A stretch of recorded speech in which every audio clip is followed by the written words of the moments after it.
Okey, Assalamualaikum dan salam sejahtera. Saya Muhammad Hafiz bin Sawal, penolong pegawai perubatan yang bertugas di UMS KAL. So, bersama saya hari ini ialah Dr. Fatullah bin Nordin daripada Klinik Memidai. Apa khabar, Doktor? Alhamdulillah, sihat. Apa khabar, Hafiz? Khabar baik. Terima kasih sudah diluangkan masa, Doktor. Ya, sama-sama. Ya. So, boleh Doktor perkenalkan diri Doktor, sedikit latar belakang lah. Bismillahirrahmanirrahim. Assalamualaikum warahmatullahi wabarakatuh. Khusus buat warga UMS kampus Antarabangsa Labuan. Jadi saya Muhammad Fatullah bin Nordin, atau dikenali sebagai Dr. Fatullah.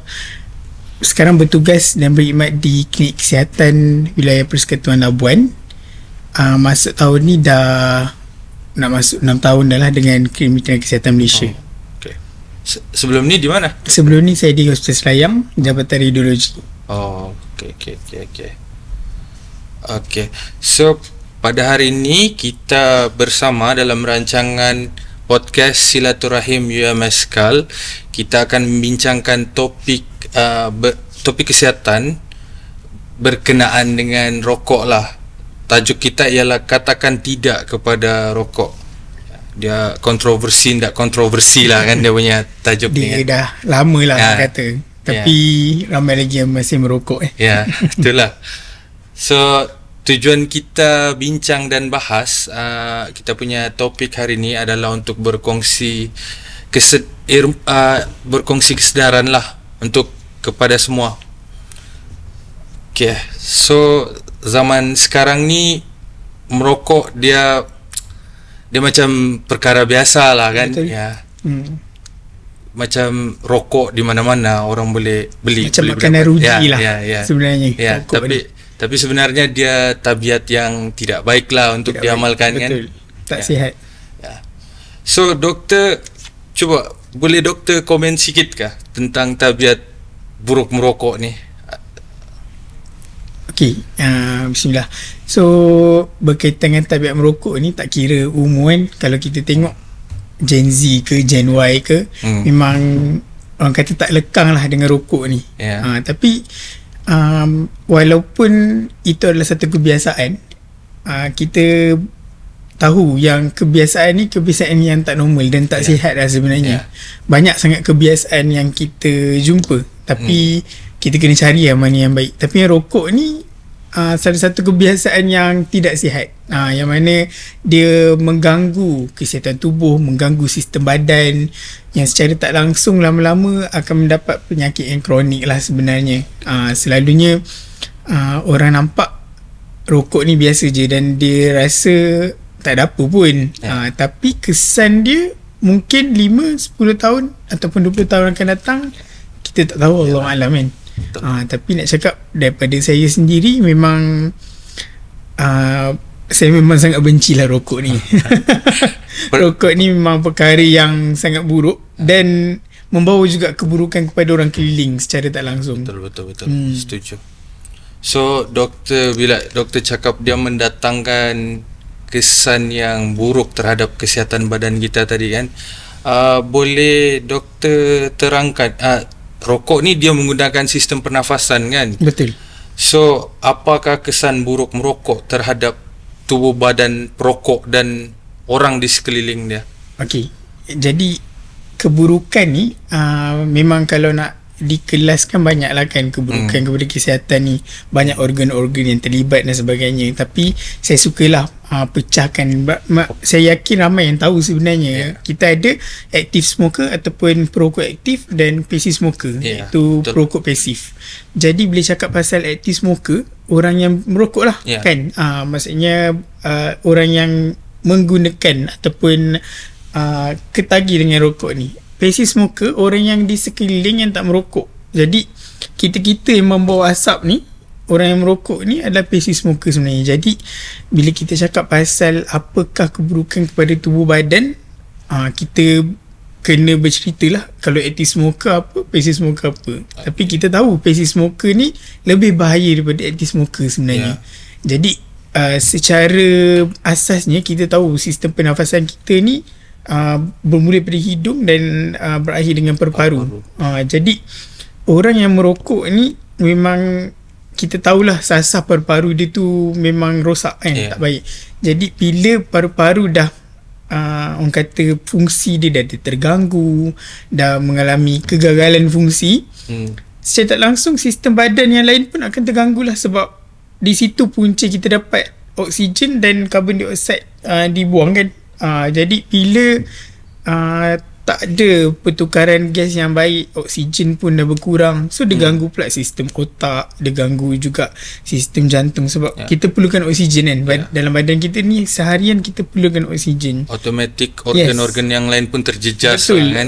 automatik akan terjejas. Tapi orang tak perasan sebab apa, bila dia merokok hari-hari, dia rasa tak ada apa yang jadi. Tapi sebenarnya fungsi tu dia tak adalah macam hari ni merokok, esok terus collapse kan. So dia ambil masa. Tapi sampai bila kita nak tunggu kan.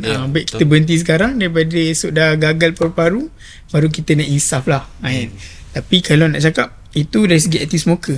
Kalau kita yang passive smoker ni pula, memang orang kata kita yang bawa asap ni lagi cenderung untuk dapat penyakit, orang kata 2 ke 3 kali ganda daripada yang active smoker ni tadi. Sebab apa? Kita sedia maklum lah, kalau nampak pun dekat negara-negara barat yang banyak mengalami contoh lung cancer dan sebagainya adalah passive smoker sebenarnya.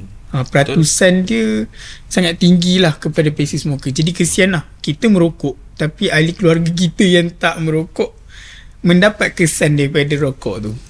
Sangat sedih lah kan. Orang kata.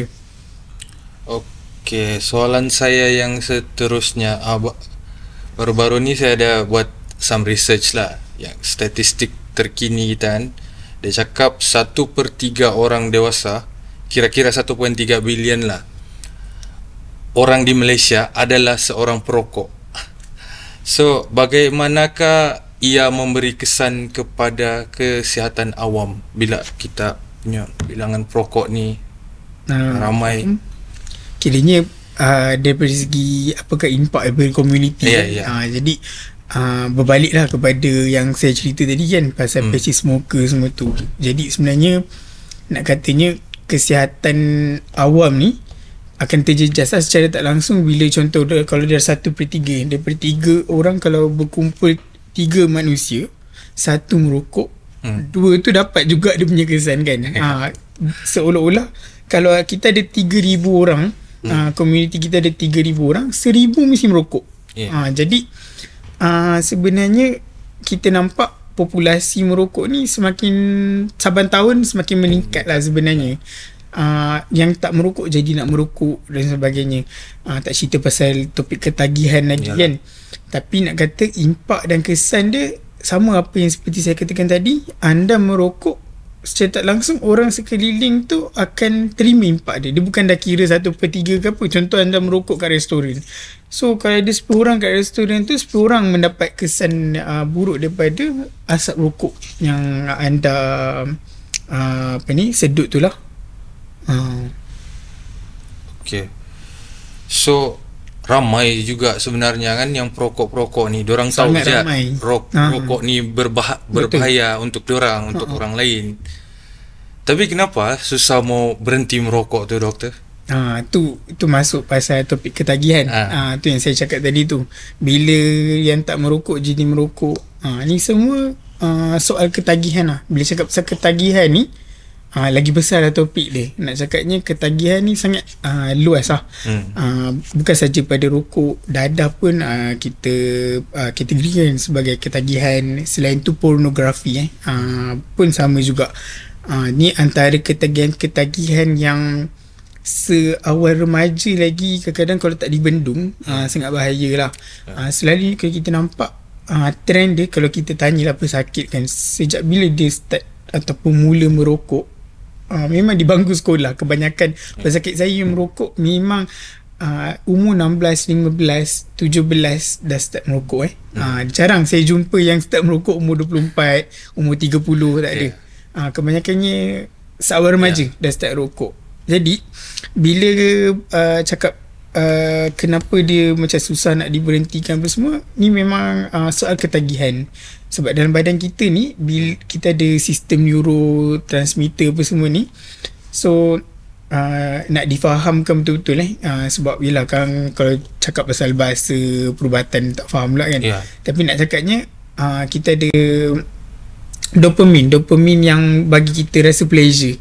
So dopamin ni akan activate untuk akan dirembeskan dalam badan apabila ada orang kata neurotransmitter yang ni lah, contohnya nikotin, macam tu.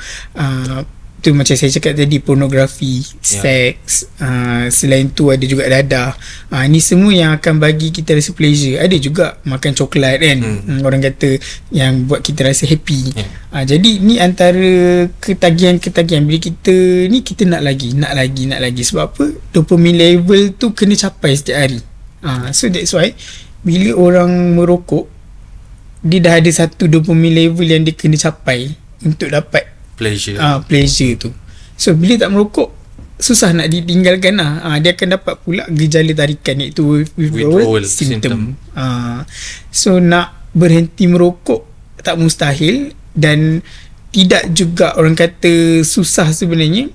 Dia keazaman kita lah sebenarnya. Kalau betul-betul nak berhenti, InsyaAllah dia boleh. Dia bukanlah kata, dia tak adalah yang selalu kan kita dengar orang-orang tu kata susah nak henti merokok, rasa nak mati esok. Sebenarnya sebab apa?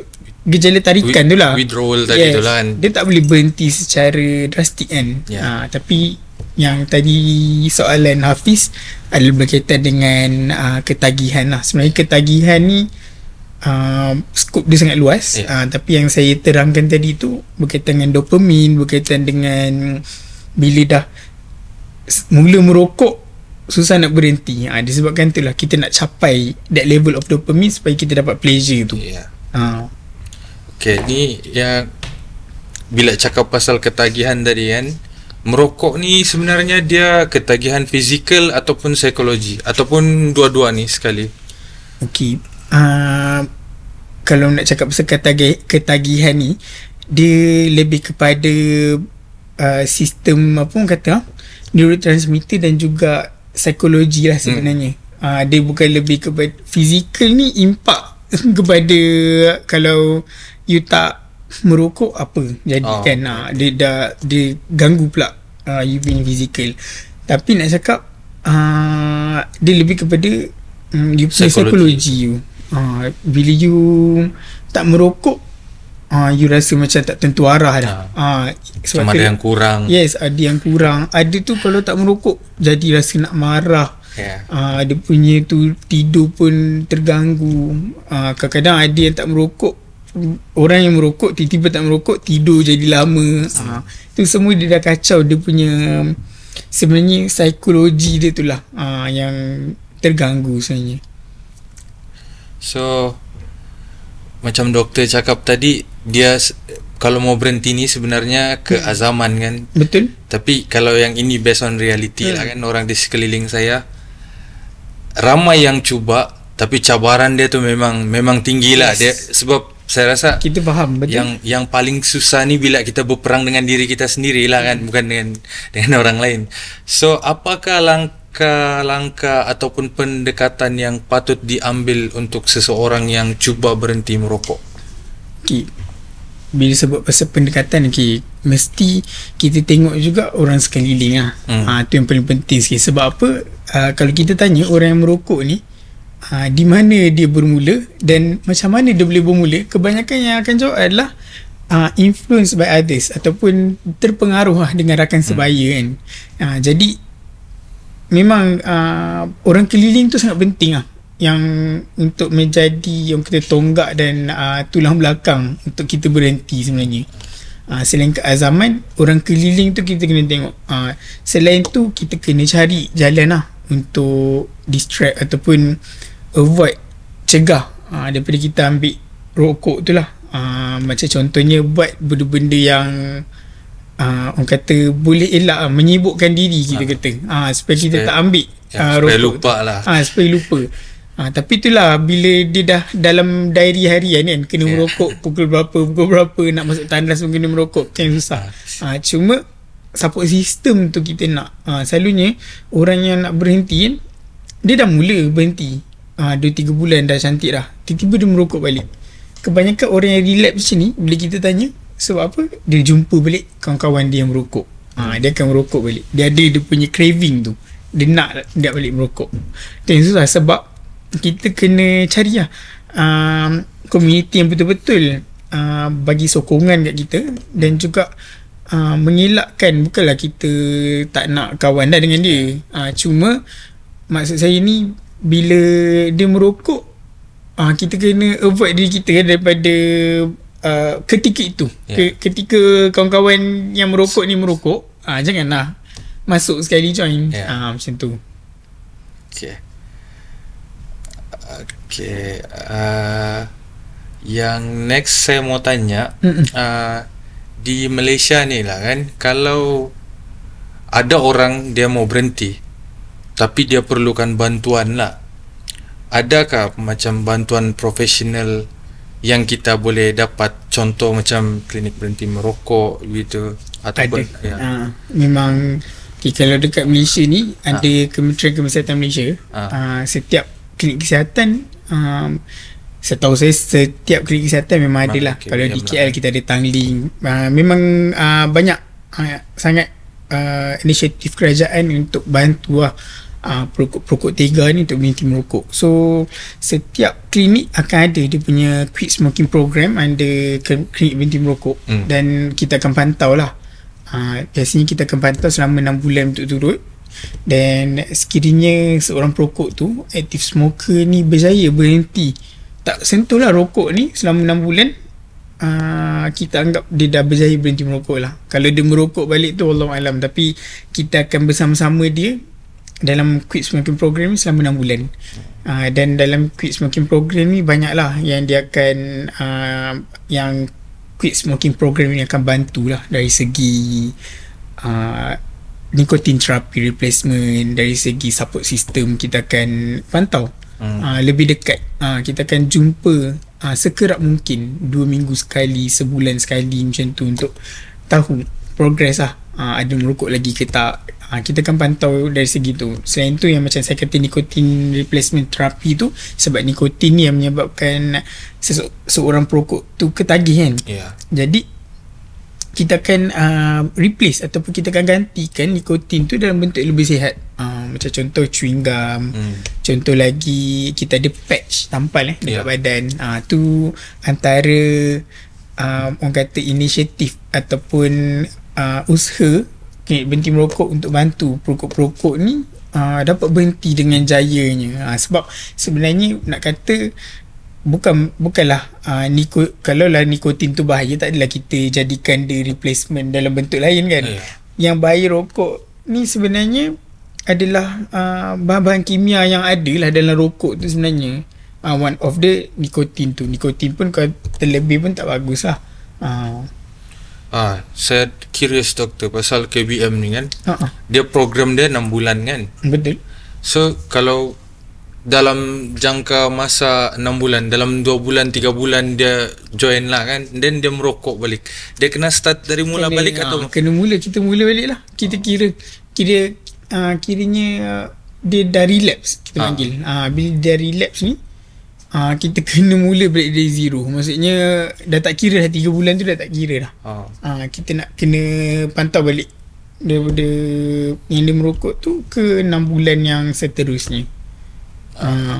Sebab itulah usually banyak yang akan give up lah, sebab dia kena. Tapi nak tak nak memang macam tu, sebab kita nak capai 6 bulan turut tu supaya betul-betul kita nak pastikan seorang pesakit tu dia berhenti merokok dengan jayanya. Ramai ke yang berjaya berhenti merokok? Doktor KBM juga? Saya yang in charge KBM lah kalau di Labuan. Nak kata peratusan yang betul-betul berhenti merokok kalau ikut KPI kita kat Labuan yang sebab bila masuk program quit smoking program ni ataupun under klinik berhenti merokok ni, memang kita ada KPI lah. Dan kita ada target quit date dan actual quit date. Quit date tu kita tengok dia target bila. Contoh dia datang lapor diri kat kita yang pertama kan, saya berminat nak berhenti merokok. So kita akan letak lah bila awak target betul-betul awak nak berhenti. 1 Mei ke, 1 Jun ke, 1 Julai, macam tu.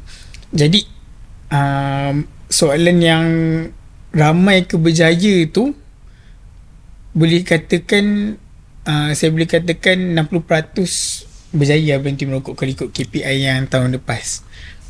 Ada juga yang dah culas yang tak datang pun balik bila kita bagi TCA ataupun appointment, tak datang dah, mungkin give up kan, dah putus asa. So kira yang tu consider yang gagal-gagal lah berhenti.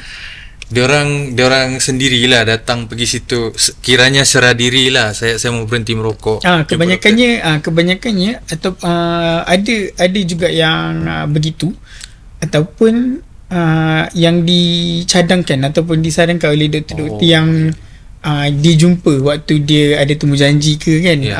Lepas tu bila doktor tu sarankan nak tak berhenti merokok, kita ada program, usually dia anggap, so kita on sah.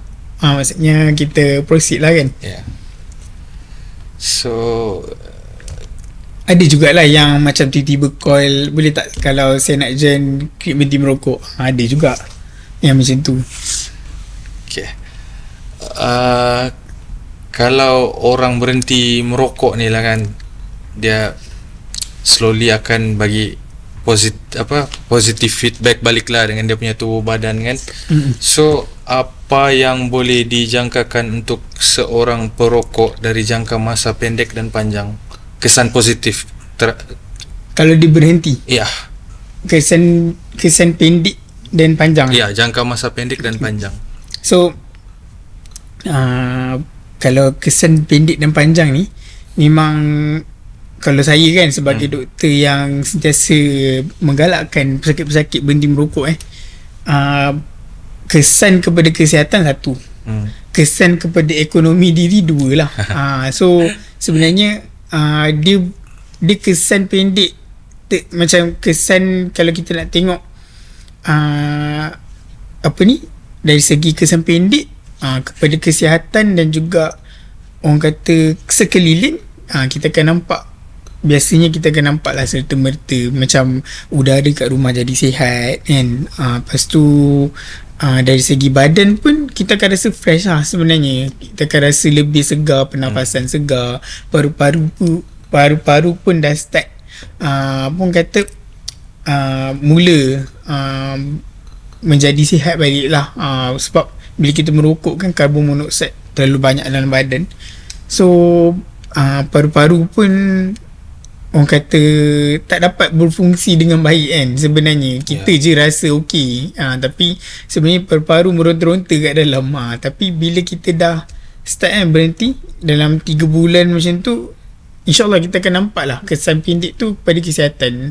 Tapi kalau kita tengok pada kesan panjang pula, kebanyakan pesakit-pesakit saya yang menyertai kan program berhenti merokok ni, memang saya minta mereka ni sediakan tabung. Sebab lepas 6 bulan berhenti tu, cuba awak kira berapa tabung awak ada. Sebab apa tahu, biasa RM4 ke RM8 rokok ni untuk sehari yang dibelanjakan. Ni rata-rata lah perokok tegar yang saya tanya. Jadi selepas 6 bulan ni, kita buat calculation, boleh simpan 2-3 ribu ada dalam tabung tu sebenarnya. Jadi itu baru 6 bulan kan. So saya cakap cuba buat 10 tahun seperti yang awak dah rokok 10 tahun ni. 10 tahun ke depan berapa awak dapat simpan. Sebenarnya kalau disimpan dalam ASB tabung haji, silap boleh bawa mak pergi umrah. Nak cakapnya dari segi ekonomi pun akan dapat orang kata terjamin lah ekonomi kita kan. Sebab duit banyak lebu dan terbakar dekat asap rokok. Okay, ini soalan last dari saya lah. Okay. Doktor rasa macam mana cara dia untuk kita meningkatkan lagi kesedaran tentang buruknya kesan merokok ni terhadap masyarakat kita Jadi, Malaysia. kesedaran dari segi untuk meningkatkan kesedaran kepada perokok-perokok dan juga kepada masyarakat awam untuk tidak merokok lah, betul tak? Okay, jadi sebenarnya untuk meningkatkan kesedaran ni diperlukan kerjasama semualah. Dia tak boleh kita bergerak sendiri kan. Jadi antara kesedaran yang patut ada pada semua orang adalah, yang pertama sekali bagi saya adalah jangan merokok di tempat kawasan larangan merokok. Kebanyakannya sebenarnya nak jaga disiplin ni kena ikut undang-undang, betul tak? Betul. Kalau tak ikut undang-undang dia akan ikut pakai langgar je lah semua kan. Traffic light dia langgar. Jadi bila kita ikut undang-undang, insyaAllah dari situ kita akan berdisiplin sebenarnya. Sebab apa? Kalau tengok kan rata-rata rakyat Malaysia ni masih lagi tak faham tempat larangan merokok pun dia merokok, betul tak? Contoh kedai makan gitu kan. Betul. Masih lagi saya bau asap-asap rokok. Saya memang terus buat aduan je. Siapa yang merokok depan saya memang siap. Boleh buat aduan. Kita boleh buat aduan lah sebenarnya. Perokok-perokok yang merokok di tempat ataupun di kawasan larangan merokok sebenarnya boleh didenda lah. Tu yang orang tak tahu sebab mungkin dia tak pernah kena. Jadi cuba kita bagi kena sekali, yang mungkin dia akan sedar. Jadi nak dari segi kesedaran ni memang kita kena tahu kawasan larangan merokok tak payah merokok. Itu satulah. Yang kedua, orang-orang yang tak merokok ni kena sama-samalah galakkan kan untuk yang merokok ni supaya tak merokok. Dan kerjasama semua ni bukan dari segi buat laporan macam tu je. Yalah. Sebarkan juga apa pengetahuan yang kita tahu. Kesan sampingan, kesan kepada kesihatan. Jadi untuk meningkatkan kesedaran ni perlu ada ilmu juga sebenarnya. Semua orang kena tahu apa masalah kalau merokok, apa yang terjadi kalau kita yang tak merokok ni bawa asap rokok. Sebab ramai lagi yang mungkin tak tahu kan apa sebenarnya kesan pada tubuh, apa kesan pada kesihatan. Yang tak tahu hantar ke kecemasan dah tercungak-cungak betul meninggal kan. Tapi dia tak tahu sebenarnya dah ada kita panggil chronic obstructive pulmonary disease, iaitu COPD. So COPD ni kalau cakap pasal COPD ni mesti punya berkait dengan perokok. Sebab saya ada satu pesakit dekat Selayang dulu, masuk ICU dia memang dah end stage. Jadi apa pesanan dia adalah, dia kata pesanlah kepada berokok-berokok kat luar sana doktor supaya berhentilah awal, jangan jadi macam saya. Sebab apa, bila dah terlambat tu tak boleh buat apa dah kan, kita pun tahu. So untuk meningkatkan kesedaran, satu, berdisiplin lah dekat tempat yang dah diletakkan stiker kawasan larangan merokok dan sebagainya, jangan merokok. Kedua, kena ada ilmu pengetahuan yang baik. Dan ketiga, sama-samalah menyedarkan satu sama lain lah sebenarnya. Ni bila kawan cuba nak berhenti merokok, dia ajaknya lagi merokok kan. Sebenarnya itulah masalah dia. Sebab kawan tu dah nak berhenti merokok, you ajak lagi. Sebenarnya sepatutnya kanlah awak dah tak boleh berhenti merokok lagi, jangan orang kata menghasut orang yang nak berhenti merokok ni untuk merokok balik. Sebenarnya tak baik lah kan. Kesian kepada dia, dah berazam lama 3-4 bulan dah berhenti merokok, ajak balik seolah-olah macam kita ajak orang berbuka puasa di bulan Ramadan. Macam tu lah sebenarnya. Okay, so sekianlah, itu sajalah saya punya soalan-soalan untuk hari ni. Alright. Harap perkongsian kita pada hari ni dapat memberi manfaat lah kan kepada semua. Doktor, ada apa-apa pesanan? Okay, dari saya sendiri, pesanan saya khususlah untuk perokok-perokok tega di luar sana, terutama di Labuan siapa yang rasa nak berhenti, boleh datang ke klinik kesihatan Bidai ataupun klinik kesihatan Labuan untuk daftar lah, masuk ke dalam Quit Smoking Program. Ada klinik berhenti merokok. Dan seterusnya, sebenarnya rokok ni semua orang kena tahu, ada rokok ni sangat bahaya. Rokok ni dia orang kata silent killer sebenarnya. Dia bukannya, memang kita rasa macam okey je, tak ada pun. Lepas tu kalau dengar orang tua cakap pakcik rasa nak mati ke tak rokok kan, sebenarnya itu semua adalah mitos-mitos je. Boleh berhenti merokok, dia tak ada pun. Sebenarnya lagi merokok lagilah cepat mati sebenarnya. Walaupun ajal tu di tangan Tuhan, tapi kebanyakan yang kita nampak memang orang cakap kesan jaga masa panjang dia memang dah terbukti. Sebagai contoh yang macam saya cakap, COPD, kanser paru-paru, bara kanser. Selain tu banyak lagi penyakit-penyakit lain yang datang, sakit jantung. Sebenarnya benda-benda ni dah terjaya ke apa ke, sebab kita yang bekerja di barisan hadapan dalam kesihatan ni, orang kata healthcare ni, kita tahu sebab kita nampak depan-depan Ustaz, pesakit kencing manis, pesakit darah tinggi, yang kolesterol tinggi apa semua. Tapi apa yang tugas kita educate dan advocate. Kita tak boleh ubah lah seseorang tu kalau dia tak nak ubah macam mana. Tapi kita kan terus educate dan advocate supaya ramai lagi yang akan berhenti merokok.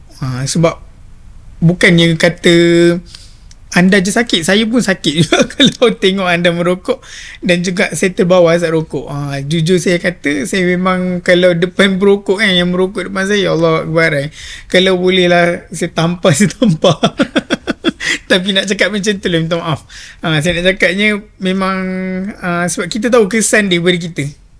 Bila kita tahu kesan pada kita, InsyaAllah kita akan berazam sesama untuk berhenti. Jadi yang baru-baru mencuba merokok, boleh tinggalkan lah. Yang dah lama tu boleh datang ke klinik kesihatan Labuan untuk kita sama-sama bantu bagi terapi dan juga kaunseling untuk slowly dan berhentilah. Akhirnya kita nak awak berhenti. Tapi kalau katakan yang baru tiba-tiba nak mencuba tu, tak payahlah, tak payah cuba. Rokok ni bukan orang kata tabiat yang baik. Dah rugi pun kalau dah cuba. Tak rugi, masalah makin rugi. Sebab apa? Duit makin habis. Vape pun sama. Sebenarnya bila cakap pasal rokok dan vape ni tak ada beza. Orang kata vape lebih elok, lebih apa, tak ada. Vape pun sama je, kesan sampingan dia semua pada paru-paru juga. Dia tak ada. Rokok elektronik ni lebih, orang kata apa, dia kata, selalu orang cakap rokok elektronik ni lebih sihat lah, tak ada menjejaskan. Dua-dua sama. Nak cakap pasal betul, cakap pasal topik rokok elektronik ni mungkin di sesi akan datang lah. Okey doktor, terima kasih. Terima kasih juga. Okey, sebelum saya mau mengakhiri kita punya program podcast ni, saya mau mengucapkan terima kasih juga untuk kepada sektor digital, sebab kalau bukan kerana diorang kita tidak bercakap depan-depan macam ni lah. Okey, thank you doktor, thank you sektor digital. Terima kasih juga UMS menjemput saya. Okay.